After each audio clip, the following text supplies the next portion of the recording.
Welcome to another episode of Pilots Say What, where we get to hear what pilots have to say. And today's guest is Drew, one of the students here at Thrust Flight. And I'm excited to get to know you because I really don't know you at all, but you've been here for a few months. And I think that, there's always some background to learn about someone and figure out how they ended up here at Thrust Flight because it's not an easy decision. So we're going to get into some of the things that helped you choose to come here as a student and start your aviation journey like from zero time. So, without any further ado, would you mind maybe introducing yourself? Yeah, so I'm Drew. I'm 18 from Northwest Arkansas. I came to Thrust straight out of high school. Got my private about 2 months after graduating. Okay. I knew from about my sophomore year in high school that I wanted to pursue aviation as a professional career. So I started looking at steps to maybe get there, whether it's military, maybe cargo, airlines, corporate. Right. But kind of fluctuated what I wanted to do throughout high school. Originally wanted to go to the Naval Academy for a little while. Then I looked at Embry-Riddle. Yeah. Then I decided I wanted to knock it out fast, so I came here. Okay, awesome. So you did have a lot of maybe different ways that you wanted to go about it. There's a lot to unpack there. So right out of high school, you said you got your private maybe 2 months later, right? In July. In July. Okay, gotcha. Did you do that through Thrust or did you do that through another program? That was through a Part 61 back home in Arkansas. Okay. Took me about a year to complete. Okay, gotcha. So it took a little while, and It then did. you said you spent some time. You wanted to maybe go to Embry-Riddle, and you said you did. I wanted to go there, so Okay. I toured there. I applied, scholarships, all that. Okay. But then I realized this is going to cost a lot of money, Yeah. and it's 4 years long. Yeah. So I'm like, I want to get into aviation as soon as I can. Uh-huh. So I started exploring originally ATP. Okay. But then I had a buddy come through Thrust, and I talked to him about it. So then I started looking into Thrust, came and toured last December, loved it, and then applied and started in July. That's awesome. It seems like it was kind of smooth. Maybe it wasn't as smooth as it sounds, though. Yeah. Was there any friction there when you said, "Oh, hey, this is what I want to do"? Then you have to come up with money and talk to maybe your parents or family. How did that portion of it all go? Thankfully, my parents are very supportive of it. Uh-huh. The main friction was there's no degree involved. Right. And my parents both went to college, both have bachelors, and they originally thought getting a degree is what you need. Until we did all the research, started talking to people, and we realized it's not required. You don't need a degree to be a pilot in most cases. Sometimes you do. It's funny. People do think that still, right? They do. I did. My parents did. Yeah. Yeah. Well, it's good that you found that out because I'm curious about what came up to say, do I really need a degree? Is it because your friend told you about Thrust Flight, or you looked into ATP and you realized you don't need it? At what point did you realize that? I realized it after the fact that I started talking to a lot of the pilots who are mentoring me, and some of them had degrees, some of them didn't. Okay. But they all said, don't spend the university money to get 4 years for a degree when you could do it online for a way cheaper cost, which is what I'm planning on doing. Right. And then a degree is not required for the airlines. It's not required for a lot of corporate or 91 flying. But a degree is useful for a backup plan, which is why I'm getting one in case I lose my medical. Right. Right. You just want to make sure that you have that under your belt. That makes sense. Of course. Okay. So we're going to back up a little bit. I'm going to have a lot of questions about, how you got involved with anyone in aviation and maybe what kind of triggered you to want to do it in the first place. But before we get there, to give a little more context about you, what is something that you think people should know about you in order for you to feel like they understand you, for you to feel understood by them? The big thing I would say is growing up, I was a huge introvert. I would have never thought I would have been a pilot because pilot is it's a very customer service oriented career. Right. As an introvert, as a pretty strong introvert, this would have been at the bottom of the list of careers that I could have thought I would have done. Yeah. And now I'm here working on my commercial, tons of connections across the industry, met a lot of people, got to do some cool stuff. So that's pretty cool. So do you feel like that's something that you still kind of have? You're still a little bit of an introvert naturally? I'd say it's a complete 180. Wow. Because growing up, starting to be immersed in aviation, meeting people, I've realized that it's kind of changed my personality, and it's kind of changed who I am. It's sculpted who I am now. Okay. Because I developed the skills necessary to whenever I'm qualified. I'm not only hireable, but I'm teachable and I'm likable. Yes, yes, and I've learned that that goes a long way in almost any industry. Oh yeah. It's just people skills at that point. Soft Hmm. skills. I think soft skills are more important than almost anything that I you can would. have in life. They are. Yeah, They definitely are. and so you coming from someone who you maybe you viewed yourself as introvert before, Hmm. you kind of have the perspective of the value of those soft skills, right? Exactly. I gotcha. Okay, I'm sure that helps a little bit. Oh yeah. Okay, gotcha. So going back, Mm. when's the first time you kind of found yourself interested in aviation that you can think of? Hmm. Remember it vividly. I was in an Ace Hardware store with my dad, Okay. and my buddy took a discovery flight Hmm. at the local airport, which I trained at, and he sent me a video of them flying around and all that, and I'm like, that's really cool. Hmm. And that kind of planted the seed in the back of my mind Yeah. of, man, I want to start looking at aviation. Right. So about a month later, I joined Civil Air Patrol. It's like a young military program for people interested in flying. Okay. So I joined that. I started actually flying a little bit, and that like really kick-started it. Got A you few going. months Yeah. later, I started working on my private. Okay. And you had a friend who took a discovery flight. You said a few months later you started on your private. So your first like moment of interest was as a senior, right before you graduated, or right around when you It's graduated. about sophomore year is Okay. when that seed planted, Okay. and I started like actually chasing it the beginning of my junior year. Okay, gotcha. I was trying to get that timeline together. Hmm. Because some people say, "Oh, I've always known," and then some people say, "I just saw something on the internet, looked into it, and I started like a couple months later." So Hmm. it's always interesting to hear, what it takes to get someone to go ahead and get started.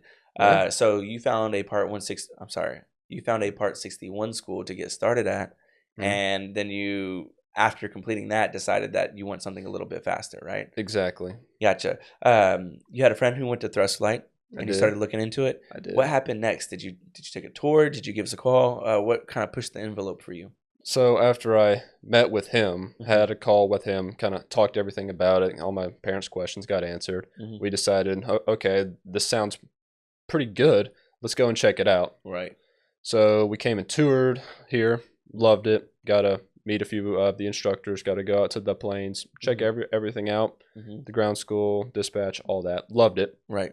So then I decided, timeline wise, when does it make sense to start? Hmm. Graduated high school in May, so I wanted to make sure I had enough time to get my private done before I Okay. got here. Okay. So I got my private in early July Hmm. and then started in later July. I was originally planning on Mm. starting in June, but there was like some complications with my check ride getting scheduled. So Understood. we just waited till July. That makes sense. I want to know a bit about. It sounds like you deliberately chose to go to Part 61 before coming to thrust, even though you knew maybe you wanted to go to thrust. Is that the case? Kind Because of. you kind of wanted to like try, and maybe there's like a pacing thing, a pricing thing. I'm curious if you could talk a little bit more about your experience of starting at Part 61 Yeah, and then going to thrust. of course. Hmm. So I started at 61 because I knew that I wanted to do aviation, or at least I thought I did. Right. And my reasoning was for 61, it's kind of self-paced. There's no like real like super big financial commitment. Hmm. So if I decide after finishing my private, if I don't want to do it as a career, Right. I didn't lose all this money and time. Right. So I decided to do part 61 to kind of gauge my interest and say, okay, do I really want to do this? Right. And after I did, I'm like, this kind of took longer than I thought it would, and Yeah. longer than I wanted to. So I'm looking for something faster now. Hmm. Okay. And I stumbled across thrust after kind of wanting to achieve that. That makes sense. And you finished your private before you got here, right? You didn't have I to finish did. with us. I did. Okay, gotcha. I like to ask that because we have the finish line program, and Mm-hmm. it helps people transfer over once they've gotten so many hours as a private, but just can't wrap it up. Mm-hmm. And for our listeners and viewers, if you're in that position, just know that we do have a program. And even if you're not interested in coming to Thrust, we can answer some of your questions about how that works, at least here, so that you can kind of gauge how to do that elsewhere. You start at Thrust. Mm-hmm. There's a little bit more I want to know between this time frame because it seems like you found a way to get involved in aviation Mm-hmm. before you went all the way, and you were young when you kind of got started. There's people who don't really know how to get involved. Maybe they don't have family or friends that do this. Mm. What'd you do? How'd you get involved in aviation? Like, what steps did you take, and that maybe other people could learn from? There's a few things. So, like you said, I didn't have any family members in Mhm. aviation. I'm the first like real pilot in my family. Right. So the big thing that kind of set me apart was in my high school, we had a program called Ignite, and it was essentially like a super in-depth program for like different career fields. There was Right. one for like medical if you wanted to be a doctor, or like some for computers if you wanted to go into IT. It's There pretty was cool. an aviation one. Okay. So I applied to that, got accepted, and we had a little classroom on the taxiway of the airport that I trained at, where it Okay. all started. And we got to do a lot of cool stuff, including networking. So I learned networking skills, which I'll get to that in a second. Hmm. Networking, met a lot of people, did a bunch of simulator training, field trips, all that. Hmm. So that really helped with my networking. We were building a plane too. It's still in the works. Oh, that's pretty cool. It's Van, still in the works. Van's RV-12. Yeah. Yes, sir. That sounds really cool. I need So, to look this one up because I don't oh yeah, know. I can't keep up with the plane talk half the time, to be honest. yeah, People tell me about all their favorite planes, and yeah, I have to go look them up later. But I'm getting better, you know. yeah. You're So getting tell there. me about this plane, though. What do you like? Do you like this kind of plane? What is It's what is it again? Van's RV-12. Van's RV-12. That's what I thought. Okay. So tell me about this plane. It's cool because we're high schoolers with no experience, Uh huh. no licenses, no Hmm. certifications, and we're building a plane Hmm. that can fly from the ground up. Hmm. So that's what I really like It's about like it. an And experimental aircraft. it is. It's Okay. an experimental, Hmm. and it's built by high schoolers Yeah. with no experience, which is the main reason why I like it so Hmm. much, because it's so unique Hmm. and it's airworthy, which is the crazy part. That's scary. It is scary. Yeah. It's very scary. Yeah. Is anyone planning on actually taking it in the air at any point? Our instructor is, and he's going to wear a parachute. Okay, good. She's Yeah. gonna wear a parachute. Well, you're Yeah. gonna have to come back and let us know how that goes Oh, I when y'all get will. to that point. I will. Um, okay, but that sounds like a really interesting program. I didn't know that Hmm. existed. Was that, or did you go to a public school? I did. Gotcha. Okay, well, I'm gonna look into that too because we need to Mm. know that that kind of thing is happening. That's really cool. Yeah. Okay, so that got you involved with professionals and more plugged in. Was there anything else you did online Oh or yeah. something you did on your own fruition? Oh yeah. Hmm. So that kind of started it after realizing, okay, there's a lot of stuff out here, and I like meeting new people Right. and getting their advice. Right. So I then turned to LinkedIn and Instagram. So Hmm. I started looking at a bunch of pilots in my area, Hmm. started connecting with them on LinkedIn, messaging them, asking to talk with them, like getting their advice, saying who I am, where I'm at in my training, and where I want to go, Hmm. and asking for career advice. And I don't think I got a single rejection. That's And really I've awesome. done that probably 50, 100 times. That's something about the aviation community that's pretty tight knit in that way. It is Um, yeah, it's just so what's the word? It's kind of dense. very. Everyone wants to kind of connect, and people don't do. I mean, maybe some people do. Mm, Maybe some people are siloed, you know, and they don't want to talk to everyone. But it seems like there's so many more people that are willing to connect with each other. hmm Um, and that's what you're kind of benefiting from. So that sounds really cool to me. LinkedIn, Facebook groups, things like that. Oh yeah, Okay, cool. definitely. Has anything come from any of those groups that has made an impact on you? Not groups, any of those sources, anyways, that has made an impact on you in your aviation journey so far? Several. Yeah. So I've gotten to do a lot of cool things, meet a lot of people, Hmm. and because of that, I've gotten some really good career advice, Okay. and I've gotten some very good mentors that have kind of helped me Hmm. throughout my, I guess, my journey. Hmm. And that's also how I ended up at Thrust, because I ran this school by a lot of them, Hmm. and they're all like, "This looks legit. It Yeah. looks like a good school. Looks like a good program." So they kind of helped me along in my journey, which is nice coming from Hmm. a family that has nobody in aviation. Right. So I started from scratch essentially with no information. Hmm. So that definitely helped. Hmm. Maybe lead to future jobs down the road after I'm qualified. That's really cool. And Yeah, so you reach out to these people and mhm, you meet up with them. I do. That's awesome. Can you tell me about any of those experiences? Maybe one of them that you did end up running thrust by, or someone who maybe gave you a piece of advice that you used. So right before here, I Hmm. was at Love Field Okay. with a captain of mine, Hmm. friend of mine, who flies citations. So he flew in, and I talked with him for a little bit. He is one of my main mentors, Okay. and I've talked with him for over a year. Yeah. And he was one of the guys who I mentioned Thrust to. Okay. He went to Embry-Riddle as well. That's So pretty cool. yeah, he has a lot of experience and knowledge. So I asked him about Thrust, and he's like, "I've never heard of it, but Hmm. it's a fast track school." And Hmm. he looked into it, and he's like, "Looks pretty good." Okay. Sweet. So And then is that someone you reached out to online? Yes. Like, how does that kind of look, if you don't mind me asking? Yeah, Sorry, of because course, of course. what I'm imagining is, especially, and I'm sure you can understand, but the idea of reaching out to a stranger on the internet sometimes can feel very kind of like, do people really do that, or is this weird? Yeah, of So course. tell me about that. Yeah, so initially it does feel weird, Hmm. but after doing it a lot, that feeling kind of wears off because what I've found is, and I'm not used to it because a lot of the other industries are not like this, but in aviation, everybody wants to help each other Hmm. because everybody's been helped before. Hmm. So they all like to pass it forward. And I've been Hmm. told that several times that everybody has been helped, so they like to help others because they feel like it's their calling. It's what they should do. Right, it's like a type of stewardship in a way. Exactly. Yeah. So last thing on this, I guess, what is the sort of message that you would send someone? Definitely be networking. Be active on LinkedIn. Be active around your local FBO. Go to airports. Meet pilots. Hmm. Everybody knows everybody. Hmm. Aviation, like you said, very dense. It is a Right. very tight community. Pilots know pilots all over the world. They Hmm. know everybody.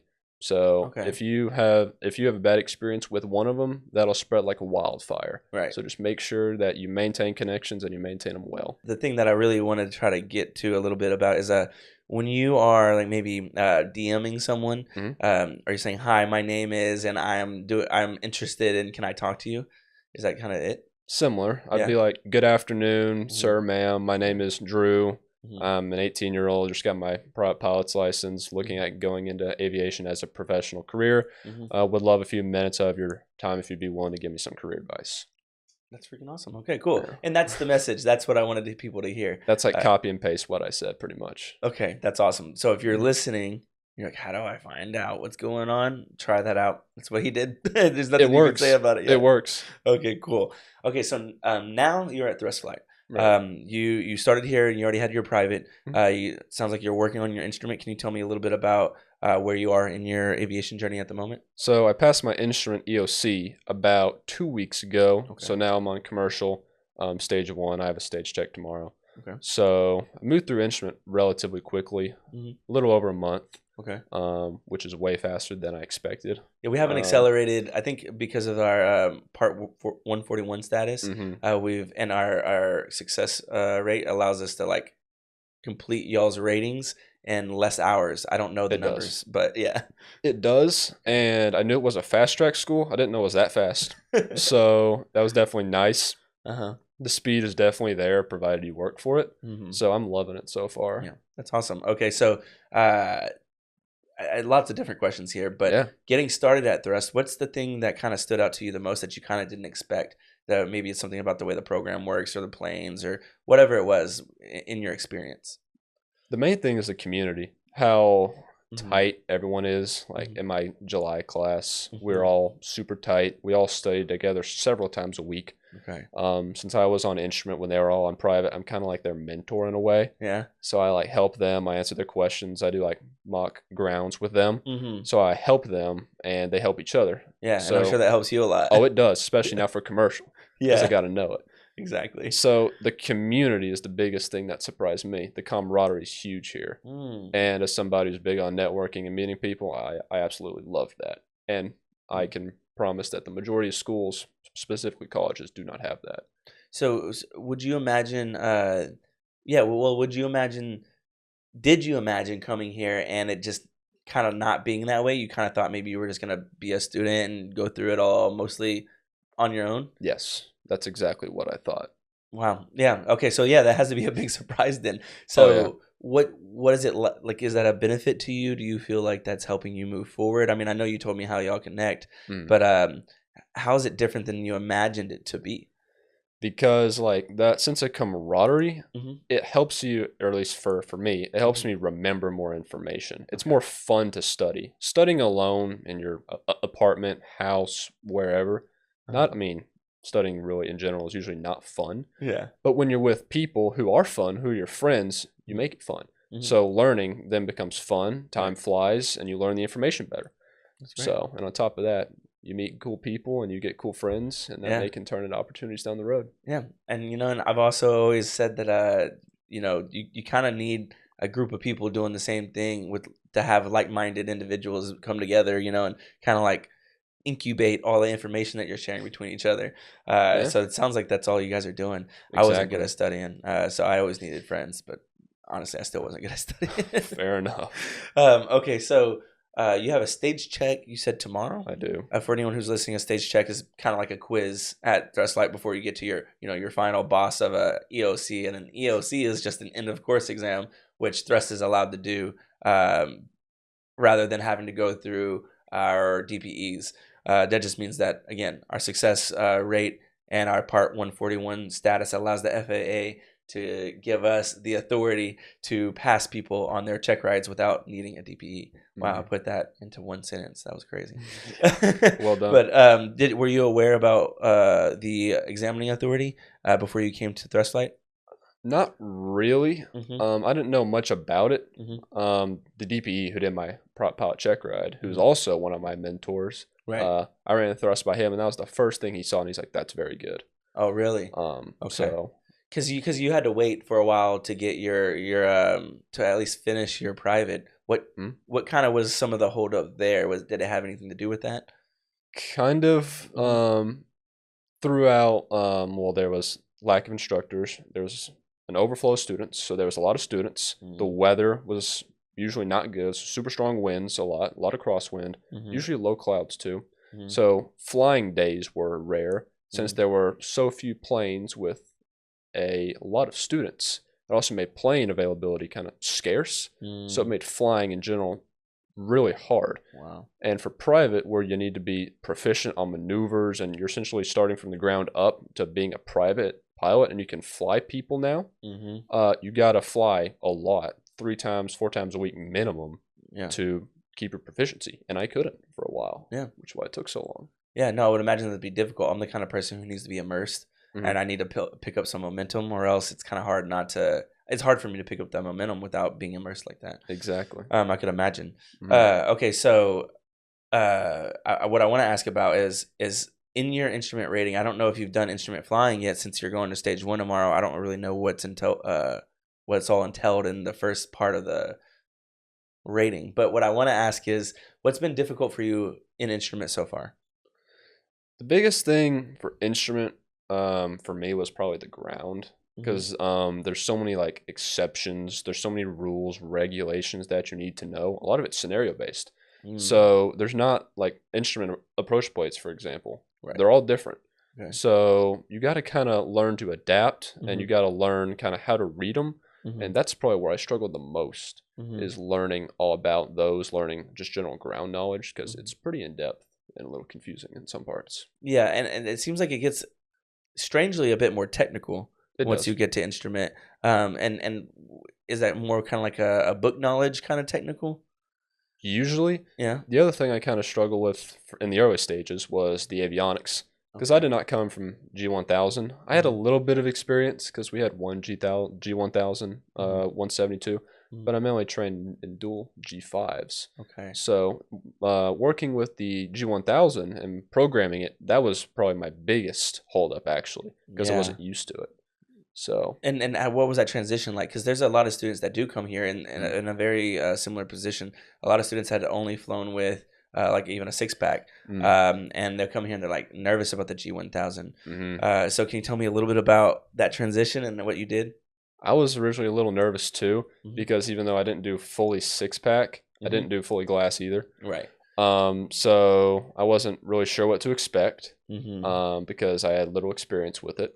But after flying with it, it reduces your workload a lot Wow. because it condenses everything to one singular screen and makes everything more legible and readable. It Mm-hmm. just makes your information like more visible quickly rather than like having to look at the airspeed indicator, like looking at the needle to determine where it's at. It just Right. tells you the exact number. That's awesome. So it It's even definitely more reduces. intuitive. Oh yeah, it reduces the workload by a Okay. lot, which is the big thing I like. And what did you have to kind of do to get used to using it? I would just sit in the plane with my instructor and just go through. Okay, how do we plug in approaches? How do we Mm-hmm. activate the autopilot? Different modes of the autopilot. Mm. Instrument cockpit check, stuff like that I Yeah. wasn't used to doing previously. That makes sense. And I know that I've seen some of the students and instructors out there on the ramp, and we have like a little device where we can plug the plane in Mm, and make sure that we don't kill the pad or anything. exactly. But just so that you can kind of chair fly in the plane. Mm, That's what it seemed like people were doing. yes. We have some videos over the G1000 too. So sometimes when the students come in and they're not used to it, we try to kind of share some of those. But Mm. maybe it's time to update those. I'll have to go look those up. Yeah. Okay, gotcha. What's something that you're looking forward to though in your flight training, maybe in the near future, because you're going to be, doing a lot more training in your instrument and then coming up to commercial.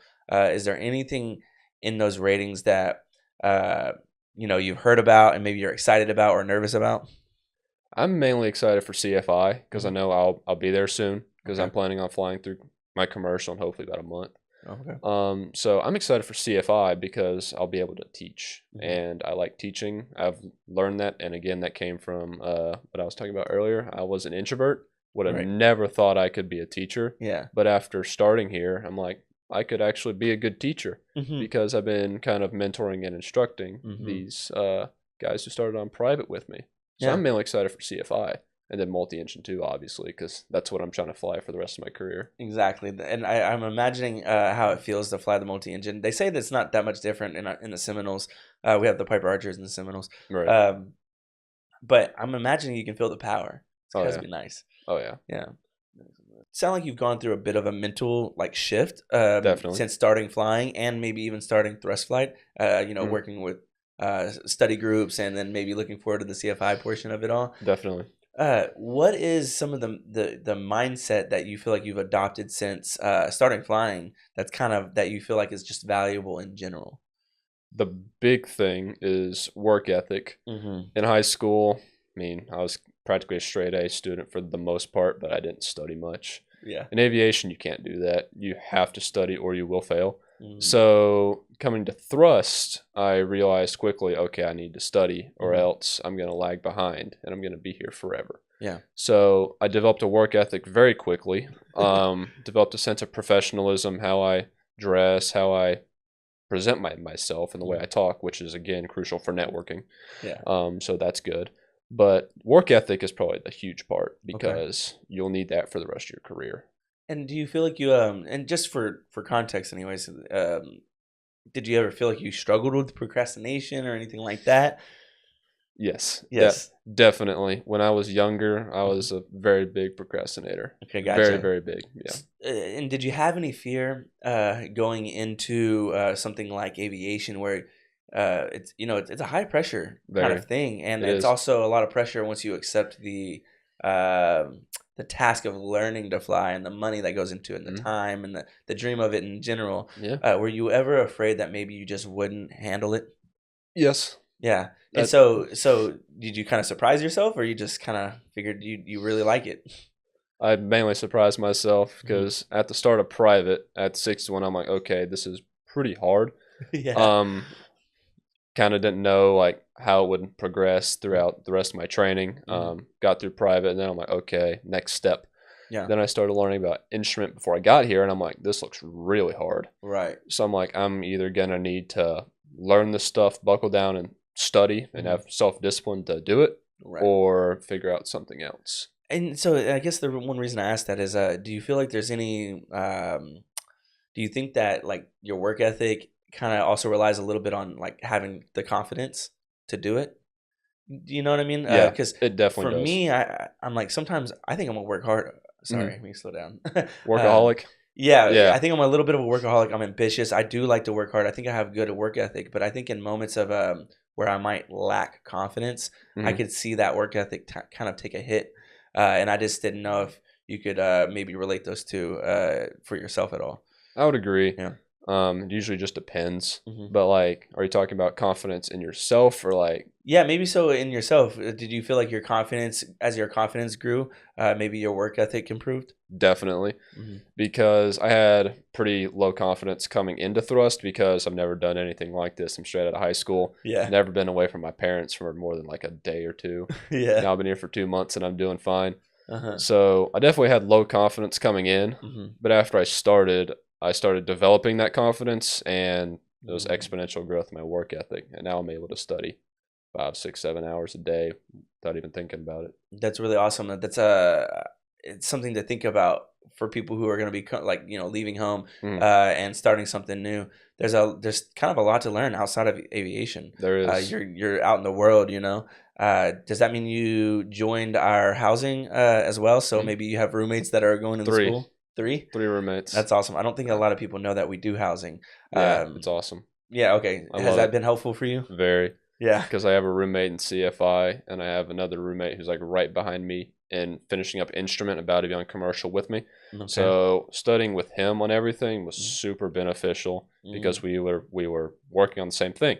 So we could bounce off of each other, quiz each other, like 2 a.m. sometimes, just when we're bored. Yeah. So that definitely helped, having roommates. It's probably one of my favorite things about Thrust. That's got to be really helpful, just being immersed, like all the way immersed, because you went from really not being immersed to like living with people and studying at school with people. So that's great. 24/7 immersion. 24/7. That's awesome. That's what I wanted.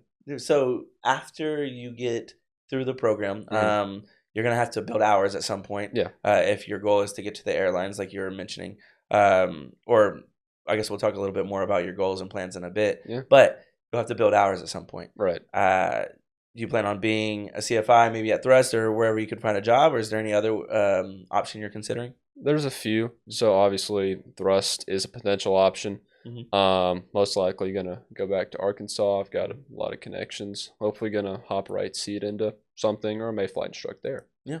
So that'd be great. I guess I asked that because at that point, you're a professional pilot one way or another, right? And maybe a low time pilot, but at that point you're going to be working, making a little bit of money, but then you'll also be owing some money on your loan and things like that. And I don't know how involved your parents are with the loan process. Very. Right. Okay. So that's helpful. Very. But are you at all worried about what it's going to take to go from finishing a program to kind of getting to the next stage in your career? So not as much, and the reason for that is networking. Okay. It's directly tied to networking because of all the networking I've done. There will hopefully be a lot of opportunities that open up as I'm multi-engine rated, and that's again why I recommend networking so much, because a lot of people will think, if like after college, maybe you went to Riddle, maybe you came here, ATP, wherever, you get all your ratings and you're floating at 200, 300, 400 hours. You're like, what do I do? Because airlines is 1,500, so you need at least 1,000 more. Most people just think flight instructing, which is generally like the fastest way. But there's a ton of other avenues, and if you were networking throughout your time at Thrust or before, you may have a right seat job lined up for you, waiting for you. So it's similar in college. I see my friends and my peers that really plugged into the programs and and peers at college. Once they graduated, maybe they've already done some sort of internship, and that's all networking. It's one thing if you show up and you check the box and you do your thing and you treat it like a side thing, because you'll just graduate with a piece of paper and no connections and no experience. Exactly. It's the difference is with aviation is it seems like it's so dense of a network that it's actually maybe a little more difficult to not connect with people. It is. Yeah. It definitely is. I guess it depends on where you find yourself. So you go back to Arkansas and you start working and maybe building hours. What's the bigger picture? Do you want to maybe fly with a certain airline, a type of plane, or even go, Part 121? What's the idea? So as of right now, the goal, I have two goals. The first one would be hop in a international jet, ideally like a Falcon, because I was an intern on one, Falcon 7X. That's awesome. So that's the first goal. The second goal may be like international airline. So Emirates, maybe. Qatar is the main one I've been looking at, or a company like Qatar Executive, like flying Gulf Streams in like Dubai. That sounds pretty cool. Yeah, it does. So that corporate is most likely going to be my goal, but I'm also entertaining like airlines too. Yeah, that makes sense. And I hear corporate's a pretty cool setup, especially when you're younger you don't have to be too rigid about where you need to be and things like that. It sounds like there could be some cool experiences. Have you heard any experiences about that? Tons. Yeah. Tons. Any of your mentors that maybe flew corporate or do fly corporate? All of them. That's awesome. Corporate, and that's the reason I want to go corporate. It's because the lifestyle. Yeah. And that's everyone always talks about, okay, aviation. Oh, what airline do you fly for? Yeah. Not a lot of people talk about corporate, Yeah. and they kind of sleep on it. But Yeah. corporate, you got good pay, really good quality of life, Mm-hmm. really cool jets, and some cool destinations. Yeah. So corporate's an avenue of aviation that not a lot of people know exists. Mm-hmm. So I would definitely challenge people to look into that because it is a very cool avenue that you can go down, and it's Mm-hmm. very rewarding. Yeah, no, that sounds like something I would want to explore. Mm-hmm. I've heard a couple cool stories on the podcast Oh about yeah. people. They're like, "Oh yeah, I'm gonna do that. I'm gonna go part 135." I want to take another couple steps back Mm-hmm. and talk about getting your parents on board because you said maybe they were pretty involved in Very, your loan process. very. I'm sure that since you were coming out of high school, they were pretty involved with you deciding to even fly in the first place, let alone go to thrust flight. Yes. So can you talk to me a little bit about how the conversation went from the very beginning of you talking about wanting to fly? Yes. Hmm. So, like I said, the first time that seed got planted in my head was when I was with my dad at an Ace Hardware store. Right. So I kind of mentioned to him, and he's like, "Oh, okay, cool. We'll check it out." Kind of like, I don't want to say dismissed, but he acknowledged it. Yeah. And little on, like later down the road after I explored it, because I caught the aviation bug, everybody does at some point. Yeah. I'm like, "Hey, Dad, I heard about this Civil Air Patrol," and he worked for Walmart. Okay. So the Walmart airport is right next to the Civil Air Patrol hangar. So he would go out there and work while I'd be at Civil Air Patrol. So Mhm. that worked out. Okay.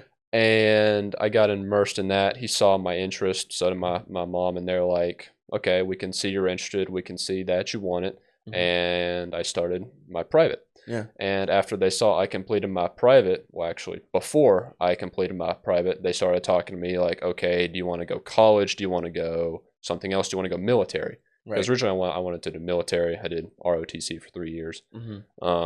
And that was my original plan, to go fly like F-18s in the Navy. Yeah. But That's I was thinking something similar, except I wanted to work on planes yeah, on a carrier or something like exactly. that. I didn't go down that route, but here I Same, am. same. but but so you're saying you were talking to him about whether or not you want to go military or Yes, college. yes. Hmm. And I was pretty gung ho about Naval Academy. Had a few friends who went there, went toured there several times. Decided that wasn't the route for me, Hmm. just because of the environment and the risk that you may not even get to fly, just because Hmm. it's the government's needs and not yours. So I Right. decided that was not my need, well, not what I wanted. Hmm. So my parents then switched the conversation to, okay, do you want to go college or what do you want to do? Yeah. And I'm like, I think college is my only option until Yeah. I met my friend who Hmm. came here. Hmm. And then I talked to him, let my parents talk to him, get all their questions answered, Hmm. and toured. Hmm. And I think that's what really convinced them when they Hmm. saw that this is what I want. It's a good program. We know people who've gone through it, and my mentors have all said it's a good school. Right. They're like, okay, you can go. The only thing is, I'm getting a degree afterwards. Okay, I'm that's getting an what I wanted online degree, but I would probably get one even if they didn't make me, just because it's a good backup plan in case you lose your medical. Right, and if you once you start flying, it seems like there's going to be I've heard people say that once they've started flying, whether it be maybe corporate or airlines, there's going to be a lot of room to kind of do things that you might want to do, A lot. especially if you're doing online courses and things like that. Hmm. But so your parents were they do care for you to have the degree, right? So Yes. so did it take them a second though to accept that maybe you would do it in a less traditional way? Yes. Yeah. It did. And It what'd you do to took. kind of like you had them come in for the tour. That sounds like that Yes. was really helpful. Was there Yes. anything else that helped push the envelope? Speaking with my mentors, Hmm. because again, come from a family with no aviation knowledge. So now, because of where I am, my parents now know a ton about aviation because they thankfully were super involved and super supportive, Right. and they helped me research it. So I Hmm. had them talk with some of my mentors who are experienced in the field. Most of them did Part 991 flying. Right. And after talking with them and getting their advice, they realized, okay, you don't need a degree. Hmm. What is more important is your speed.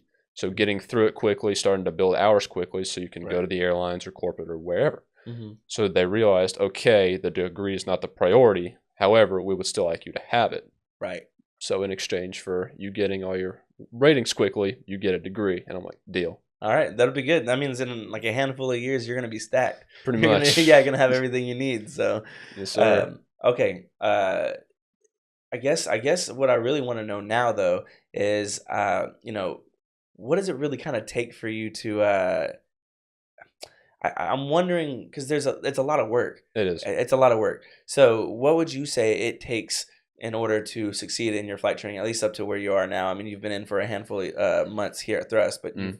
you've kind of gotten into the scene of aviation. What is it that people should know before they start their flight training? It is very hard. Yeah. Aviation is not easy. It is a hard field. The ground knowledge, it's pretty intense. It's pretty in depth. It's hard. There's a lot to know. The flying is hard too. Yeah. Especially private. You're coming as a guy with no experience. You have no clue what you're doing, no clue what you're talking about, and you're learning how to fly a plane safely. So it is definitely very hard, but having self-confidence, having self-discipline to study and to learn, and having that drive in you that, okay, I will do this, that is definitely the biggest thing. Yeah. Because in private, I kind of lost that from how long it took. Exactly. So thankfully, I kind of mustered up the rest of my confidence to finish up private. Then I came here, and I've been on fire since day one. That's awesome. So, and I like the way you kind of put that. You kind of have to know that, like, I'm gonna do this. yes, It sounds like you kind of that statement is more important than saying how you're gonna do it. exactly. Because I think sometimes we can get too worried about getting our ducks in a row and knowing everything we need to know before we make some sort of decision. But maybe the decision that you're gonna do it no matter what it takes is a little bit more important. Correct. Yeah, because are there situations that you feel like you knew about before? Is there anything that you've learned now that if you knew before, it maybe would have freaked you out a little bit? You know what I mean? A few things. Yeah. I mean, the big one, kind of like funnier, is the CFI spin flight, because I was not super big on aerodynamic, well, on like aerobatic stuff. In fact, the first time I did a stall in the 172, I'm like, I don't know if I can do this as a career. Wow. And now I'm doing accelerated stalls in commercial. Like, okay, this is fine. Steep turns with thermals, all that stuff. Gotcha. So yeah. And I guess that's why I asked that. Sometimes it's almost a little bit better just going in with the conviction rather than the knowledge. Agreed. And one big thing that you said that I think one of my mentors says is first know where you want to go, then figure out how to get there. Because if you're on the road and you don't know where you're going, you're lost. But if you're on a road, knowing your destination, you're going to get there. So that's good, and honestly, that's a good piece of advice. I wish I had when I was coming out of high school. Yeah, there's not always a lot of clarity, but if you have something that you're clear about, everything else will make a little bit more sense. That makes sense. Of course. Okay, well, I want to ask you then, if there's anyone who's curious about starting aviation, and it might be similar to something you said before, but do you have 1, 2, maybe even 3 pieces of advice for people who are interested in starting aviation? Several. Working hard is the big one. Working hard, studying, flying as much as possible, getting immersed in aviation. Figure out what you want to do and then how you're going to get there. You want to go to the airlines, decide if college is it for you or if a school like Thrust is for you. Thrust just works for me. I like the acceleratedness, I like the speed, I like the environment. Some people do college and there's nothing wrong with that. There's several different routes. So decide where you want to go. Get the funds, get the confidence and the determination to do it, and then actually go and do it. And while you're doing it, develop your people skills and build a strong network, because you'd rather be building it while you're in training rather than after you're done, because it's going to delay your career if you do. I didn't know that other schools actually were maybe. You hear stories about people going to schools where maybe they don't have enough planes or instructors. And I always wonder, business-wise, how someone gets in that situation as a business. And it kind of makes sense, though. You sell more than you can take on, which probably isn't that hard to do by accident. No, but not at all. It makes me think in retrospect of how Thrust Flight really makes sure not to do that. Correct. I'm on the back end of the company, and I get to work with a lot of the decisions that go on the backside of what affects people at the school. And my big thing is always wanting to advocate for the people I'm talking to on the podcast. Exactly. And I guess it's nice to hear when you say you come from that environment and you come here, and I know you're not worried about the planes or the DPEs or the not instructors. And it's nice to hear that you can take that and be grateful for it. I can. And not putting words in your mouth, but That's pretty accurate. Yeah, other people don't know that that's a possibility. You can find Yes, yourself in that situation. very So true. yeah, if someone wants to go to Part 61, a Part 61 school Mm, for the same reasons maybe you did, mm. do you have any advice for them on things to maybe look out for? Yes. So Part 61 Hmm. is kind of self-paced. Hmm. So the big thing I look out for is like CFIs who are trying to milk you for hours. That's the big one Hmm. that And what does that kind of hap- look like? How do you happens know? everywhere. So usually it's like the big thing for me is before every flight, get your instructors like I guess notes about what you're going to do. What Hmm. when you take off, what's the goal? Are you Right. going to go do maneuvers? Are you going to go do takeoffs and landings? Hmm. Communications on the radios? What are we doing? Yeah. So you know that they have a plan for your progression. That Hmm. is the big thing. Another big thing is choosing your right instructor. So if an instructor maybe doesn't fit your personality, you don't learn well, do not hesitate to change because you're paying them. Hmm. You're paying for their time. They're not paying for yours. So you're their boss, essentially. That makes So sense. that's a very big thing too. Yeah. And since it's self-paced, Mhm. fly as much as you can because if you don't, then you'll just delay your progress. Yeah, back to what you were saying earlier again, like just needing to fly several times a week. Yes, How definitely. many times have you been flying a week at Thrust Flight? Mm, 5, 6. That's great. Yeah, That's got to be great. Sounds very tiring though. it is. Do you get used to the idea of like, I mean, I've been on a handful of flights and I haven't had to do all the mental work you guys have to do because I Mm, wasn't flying. right, I was just a passenger. right. Uh, you come down from these flights and these training sessions aren't. I mean, those are pretty tiring. Those are pretty exhausting. No. I mean, well, I'm kind of now like an adrenaline junkie, so I Okay. love it. Just the Okay. feeling of flying. You're flying an airplane Yeah. in one of the busiest airspaces in the country, if not the world. So I'm Hmm. like, it's pretty cool. So I love it every time I do it, but Yeah. it can definitely be tiring. For instrument, I flew twice a day, Wow. 5, 6 days, a week, Hmm. just to get it done, and that's how I got it done in like a month Hmm. ish. Okay. So yeah, it definitely does take a toll, and you do need to kind of step away for a day or two to kind of get sleep and like recoup yourself, make sure your brain is still there and Right, functioning. because when you set your feet on the ground after getting out of one of these smaller planes, it's not like being on a commercial jet. And even No, then, sometimes it's like, oh man, I need to touch the ground a little bit. yeah. But do you get queasy or anything like that? Do you need to kind of like settle your stomach? Nothing like that, but because I'm so tall, I just stretch my Oh, legs. okay, that's the thing for you, yeah. Yeah, stretch my legs. For me, I'm like, man, I need to eat something now. Right when I land, I'm always just like, oh, I need to eat something. I need Super something. hungry. Yeah, I'm a hungry guy. I'm that way too. Okay, yeah, I Yeah. need to eat a lot. Um, and on that note, I've heard a lot of people talk about eating before or after. Have you noticed any sort of things that you should or shouldn't eat before going up in a plane? um, as far as like types of food, I Mhm. don't really know because Right. I usually ate like an hour or two before flights just so your brain has like energy. Yeah.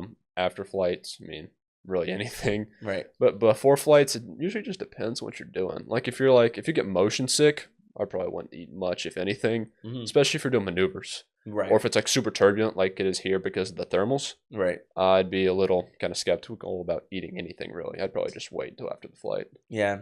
Honestly, for me, it's a brain thing too. Yes, it My is. brain's gonna operate better. I'm gonna function better Mhm. after I've eaten, maybe within the past couple hours. Exactly. And that's like all day though. Like I feel like I need to eat every 4 hours at like max. Max, Yeah. which is yeah, which is why I thankfully I don't get air sick or anything like that. Right. No motion sickness, which is why I'll eat like 30 minutes Mhm. before I head out to the airport to pre-flight, and then we'll Mhm. go do stalls, steep turns, and maneuvers, and I'm fine. Yeah, it's totally So it fine. just Yeah, depends on the person. I'm the kind of person that would get motion sickness in general. Hmm. Like I don't really like to sit in the back seat of a car that doesn't have good windows or something like Yeah, that. I'm yeah. that kind of guy. Uh, I just always have been. Like I'll get motion sickness, but that made me a little nervous for the first time I was going up in one of our planes, and it really wasn't bad. Yeah, Again, I felt like I had to like get my feet on the ground once I yeah, landed, but I yeah, didn't feel like I was gonna throw up or anything like that. yeah. So, did you do any discovery flights before? Here at Thrust, I did not. Okay, anywhere before you started flying? I actually did. I did one discovery flight at the Part 61 before I started. Okay, gotcha. And did that do anything for you? I mean, what was that experience like taking a discovery flight? So kind of surreal. Hmm. It wasn't the first time I've flown. The first Hmm. time I flown was wild. like Hmm. flying, like actually flying the plane the first time you actually get your hands on the yoke and manipulate it. Okay, yeah. I remember that vividly. You'll remember that for the rest of your life. Yeah. The Discovery flight kind of did set in stone. Okay, I want to do my training here because I met my instructor. Hmm. Kind of got in the planes, got a feel for the airspace, got to actually take off out of the airport, and I'm like, it's pretty cool. I like it. Right. So that kind of solidified. Okay, I want to do my private here, Hmm. and then that just fueled the fire even more. So what about that time when the first time you flew? Was that with one of your mentors, and what was that like? So first time I flew was with a family friend that we met. Hmm. He was an F-16 pilot in the Air Force. Okay. He had a Cherokee, and he took me up with him for the first time. I think Cherokee's pretty nice. they're very nice. Yeah. He took me up towards the end of my sophomore year, which is right around when I started getting interested. Okay. That's right after my buddy sent me the video of the Discovery flight. So Awesome. aviation was already in my head. Okay. So I met him and learned that he had a plane. Hmm. So he took me up with him, and I got Yeah. to fly around. There's a big lake where we're from. Hmm. Got to fly all around that, do a bunch of landings. And that was the first time I actually like controlled an airplane, Yeah.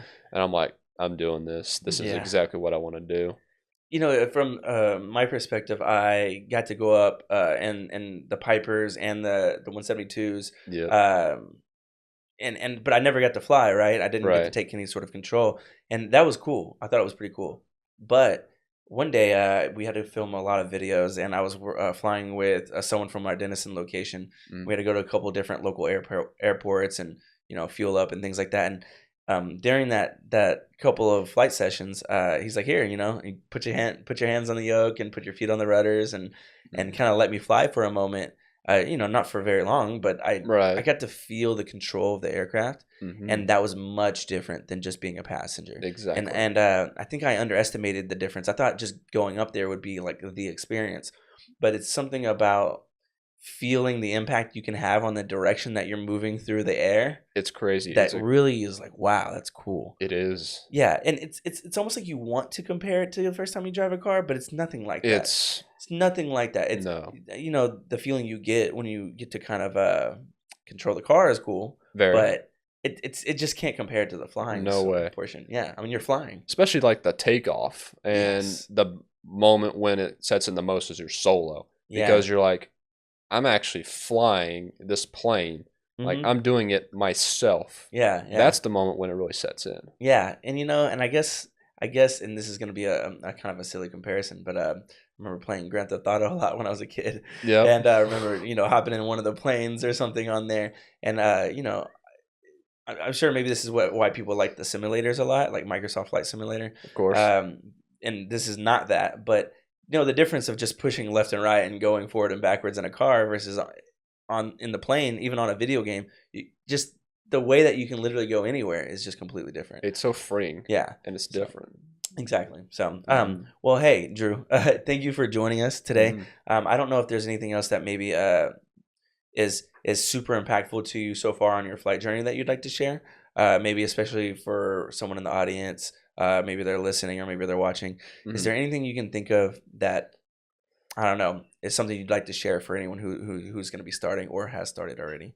Work hard and do not give up. Yeah. That is the biggest thing that I've learned, because if you give up on your dream, Mhm. you'll live and regret it. Yep. So definitely work hard, develop a work ethic, make a network, get immersed, buckle down, get the funds, all that. Start working on your career, and you'll be off before you know it. Gotcha. Well, I hope that if anyone has any questions, if they're still listening, I assume that they've enjoyed enough to get this far. Yep. If you have any questions, I'm sure you'll be looking at the comments section at some point and can answer any of their questions. Yeah. Well, Yeah, we'd love to hear from you guys. If you are still watching, like, comment, subscribe. It really helps out the channel. If you are listening on a streaming platform, those ratings really help more people who are interested in aviation find our podcast. Thank you again for listening to Pilots Say What, where we get to hear what pilots have to say.